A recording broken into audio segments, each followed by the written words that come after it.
Magandang araw mga bata! Sana ay nasa maayos kayong kalagayan ngayon. Tayo nang bumasa gamit ang marungko approach.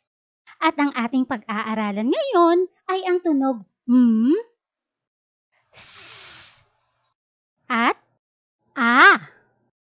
Handa na ba kayo? Tara, simulan na natin! Nakikilala niyo ba ang mga nasa larawan? Nakakatakam naman. Sabayan niyo akong basahin ang kanilang mga pangalan. Mais, mansanas, at mangga. Mga bata, kumakain ba kayo ng mais, mansanas, at mangga? Masarap, di ba? Ngayon, may naoobserbahan ba kayo sa kanilang mga pangalan? Tama! Ang mais, mansanas, at mangga ay parehong nagsisimula sa unang tunog na M. Kapag natatakam tayo sa isang pagkain, ang sabi ng ating bibig, Ganon din po ang tunog ng titik M.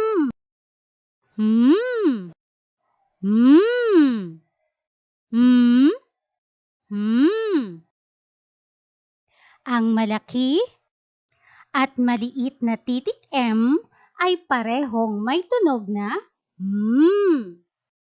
Tara, sabayan ninyo akong ibigay ang tunog ng titik M.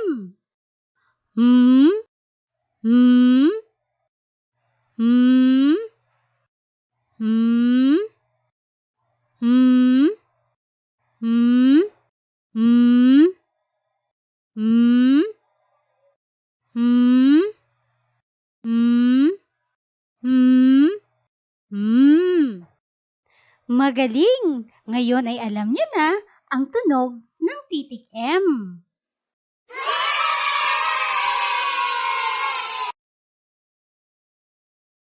Ang mga sumusunod naman ay atis, abukado, at ampalaya. Sabayan ninyo akong basahin ang kanilang mga pangalan. Atis, abukado, at ampalaya. Kayo naman?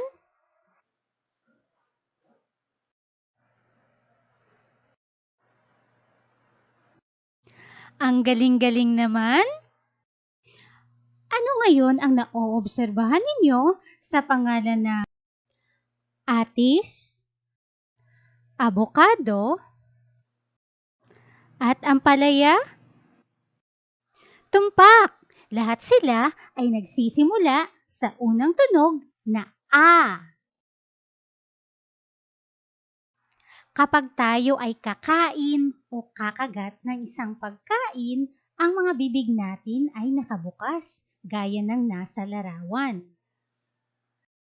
Kaya kapag tayo ay bubuo ng tunog na A, tayo ay nakanganga. Ganyan din po ang posisyon ng ating bibig kapag tayo ay gagawa ng tunog na A. Ang titik A ay may tunog na A.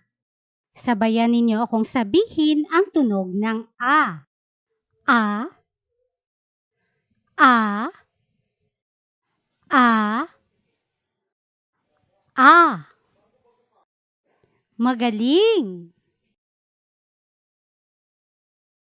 Ang malaki at maliit na titik A ay may tunog na A. Sabayan ninyo akong muli na sabihin ang tunog na A. A, A, A, A, A, A. Yehey! Ang galing niyo naman!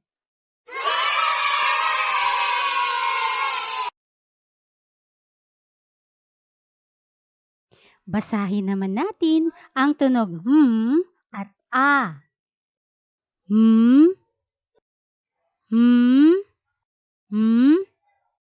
A, a, a,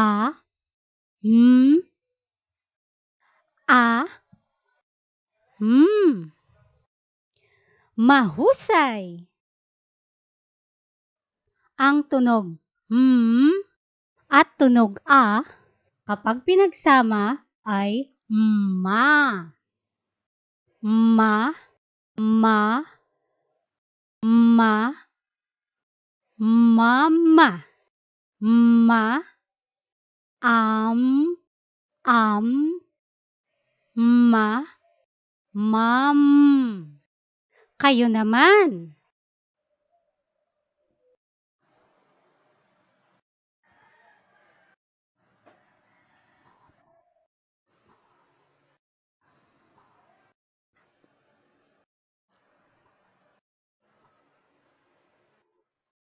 Napakahusay!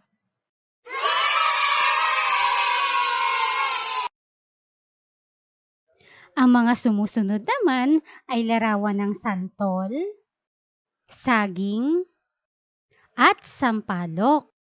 Basahin naman natin ang kanilang mga pangalan. Santol, saging, sampalok. Kayo naman.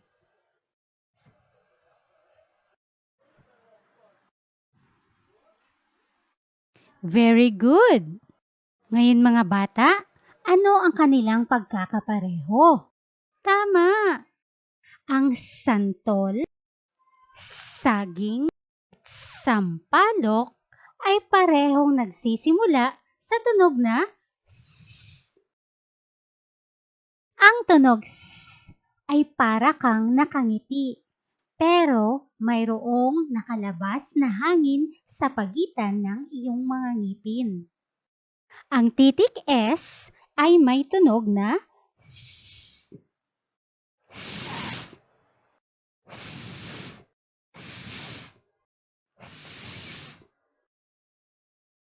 Ang malaki at maliit na titik S ay may tunog na S. Sabayan ninyo akong sabihin ang tunog S.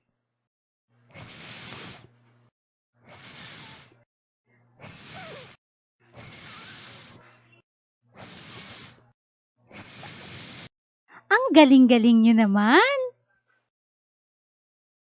Pagsamahin naman natin ang tunog a, s, para makabuo ng pantig at salita. Tara, sabayan ninyo ako. A, sa, ma, sama, sasa, sama, sasama, mas, masa. Oras na para kayo naman ang magbasa. 1, 2, 3.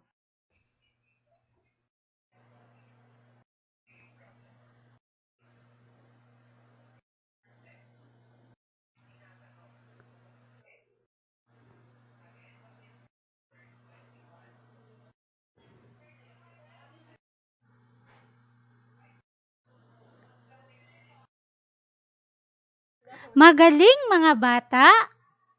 Ngayon ay alam na ninyo na ang tunog ng titik M ay Ang tunog naman ng titik A ay A. At ang tunog ng titik S ay S.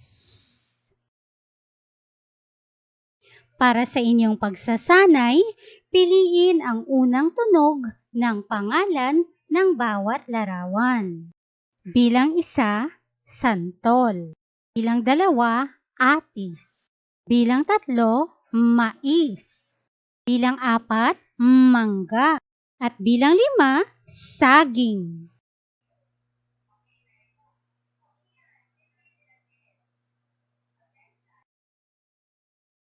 Tingnan nga natin kung tama ang inyong mga naging sagot. Bilang 1, ang santol ay nagsisimula sa tunog na S. Bilang 2, A. Ang atis ay nagsisimula sa tunog na A. Bilang 3, M. Ang mais ay nagsisimula sa tunog na M. Bilang 4, ang sagot ay M. Ang mangga ay nagsisimula sa tunog na M. At sa panghuling bilang 5, ang tamang sagot ay S. Ang saging ay nagsisimula sa tunog na S. Kumusta ang inyong sagot? Nasagutan niyo ba lahat ng tama? Napakahusay!